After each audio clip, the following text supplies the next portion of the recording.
Nishad party के राष्ट्रीय अध्यक्ष और उत्तर प्रदेश सरकार में कैबिनेट मंत्री संजय निषाद जी हमारे साथ बातचीत के लिए मौजूद हैं। आज उत्तर प्रदेश में 10 सीटों पर उपचुनाव होने हैं, उनकी भी तारीखों का ऐलान हो सकता है महाराष्ट्र और दूसरी जगहों के साथ। बात करते हैं उनसे। सर, आज चुनाव का ऐलान हो सकता है, उत्तर प्रदेश में 10 सीटें खाली हैं, विधानसभा का चुनाव होना प्रस्तावित है, क्या कहेंगे आप?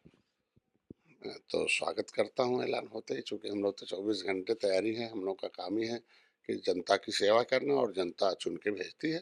और 2019 के बाद आया तो देखो रिकॉर्ड 2019-2022।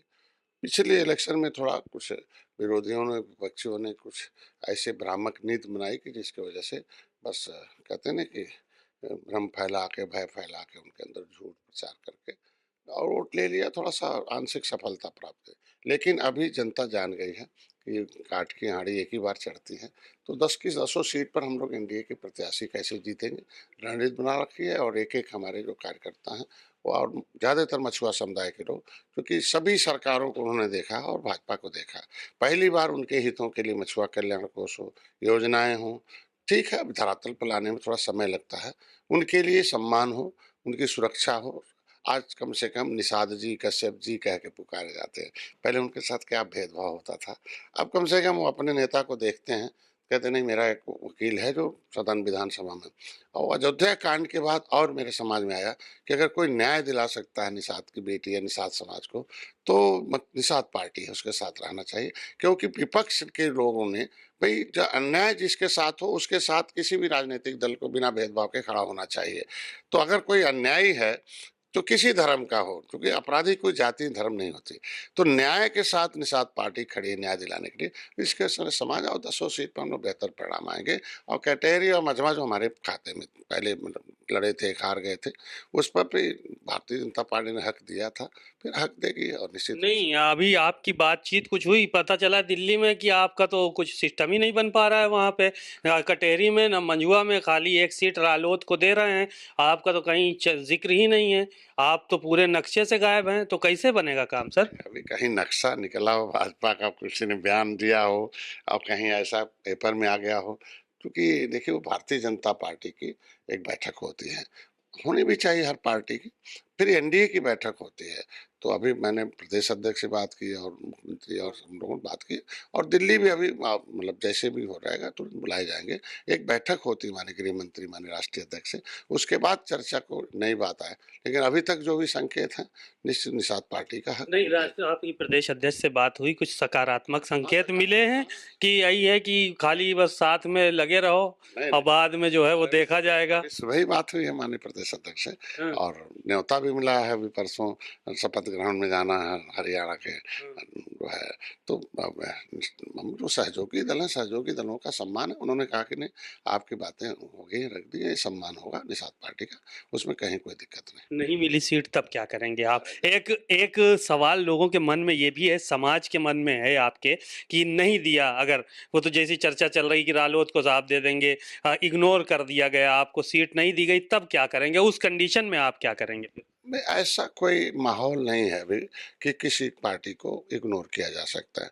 हम मर्यादा पुरुषोत्तम भगवान राम को पार उतारने वाले हैं। और जब से मैं आया हूँ तब से भारतीय जनता पार्टी भी बेहतर परिणाम आ रही, चाहे कोई भी प्रदेश हो, छत्तीसगढ़, उत्तर प्रदेश हो, हर जगह कई प्रदेश। अभी मैं गया था, नागपुर में गया था।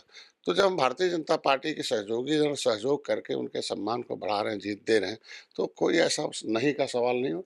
अब नहीं होगा तो उस पर विचार किया जाएगा। तो फिर हमारे कमेटी के लोग, हमारी पार्टी के लोग हैं, निर्णय लेते हैं, उसके हिसाब से काम करते हैं। यानी कि आप, इसका मतलब ये है कि बगावत भी हो सकती है, ये माना जाए, हैं? आपके क्वेश्चन ऐसे हैं कि जो है कि नहीं होगा तो नहीं होगा, तो नहीं का जवाब तो कोई दे सकता है। नहीं होना ही नहीं है, तो नहीं नहीं होना, तो फिर क्या मतलब? अभी जब बातचीत सबकी जारी हो रही है, अभी दिल्ली, यहाँ भी बात सकारात्मक है, दिल्ली में भी बात सकारात्मक है।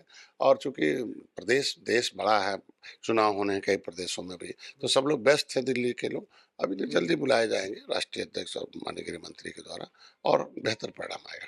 सर, आज बहराइच में दंगा हुआ, मूर्ति विसर्जन के दौरान कुछ लोगों ने झंडे गिराए, फिर बाद में तमाम आरोप प्रत्यारोप दोनों तरफ से लगे। आज मृतक के परिजन जो है वो मुख्यमंत्री से मिलने के लिए आए थे, क्या कहेंगे सर? देखिए, हर व्यक्ति को, कोई भी व्यक्ति खोया हो, उसके साथ अन्याय हुआ हो, तो ये हमारी भारतीय सभ्यता कहती है, उसके साथ खड़ा रहना चाहिए बिना भेदभाव के, चाहे वो किसी जाति धर्म का व्यक्ति हो। आपने देखा होगा आज के दिन में उस परिवार ने खोया है। तो दंगा तो नहीं होनी चाहिए, मैं उसकी निंदा करता हूँ, लेकिन निश्चित रूप से दंगाइयों को सजा मिलनी चाहिए। और न्याय दिलाने के लिए मैं मुख्यमंत्री जी को धन्यवाद दूंगा कि मामले को संज्ञान में लिया और सीधे कार्रवाई कर रहे हैं, और सीधे उसमें दोषी जो होगा वो पकड़े जाएंगे, और पीड़ित परिवार के साथ हमारी सरकार खड़ी है।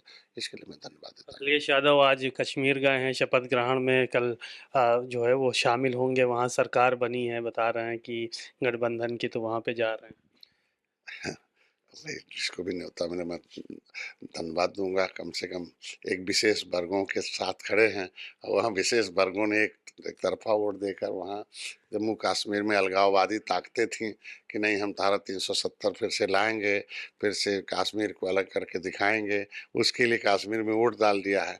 अगर समाजवादी पार्टी अलगाववादी ताकतों के साथ खड़ी है तो यहाँ के उत्तर प्रदेश की जनता और समाजवादी पार्टी के जो कार्यकर्ता हैं उनको भी सोचने के लिए मजबूर कर रहे हैं कि हमको अलगाववादी ताकतों के साथ खड़ा रहना चाहिए या देश में शांति सद्भाव लाने के लिए खड़ा होना चाहिए। क्योंकि देखिए कांग्रेस जो है, माननीय मुलायम सिंह लगभग 37 पूरी जिंदगी कांग्रेस को की नीतियों के विरोध में उसे उत्तर प्रदेश से ख़त्म किया, दिल्ली से ख़त्म किया।